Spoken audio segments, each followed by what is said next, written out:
Dostlar, hər vaxtınız xeyir olsun. Bu günləri badımcan yeməyi bişirdim. İndi sizə resepti deyərəm. Baxın bu gözəlliyi. Məncə hamınız bunu bişirirsiniz. Tez-tez resepti deyirəm, neynədim.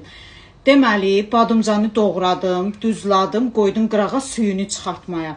Sonra kartoşka, biber, pomidor, sarımsaq, qəşən doğradım. Hamısını, neynirəm? Badımcanın suyu çıxır, badımcanı belə əzirəm, suyunu atıram. Badımcanı tökürəm, kartoşkanı, biberi, sarımsağı hamısını tökdüm.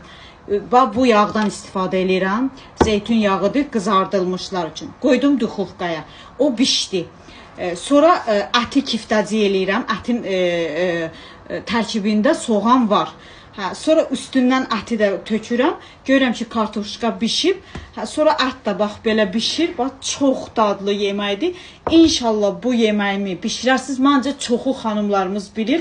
Mənim uşaqlarım çox sevir. Bir dənə bunun gülüşünə baxın. Gözləyir ki, haçan verərəm ona. Yəni, çox sevirlər. Siz də bişirin bu reseptlə, nüşü canla yiyəsiniz. Sağ olun.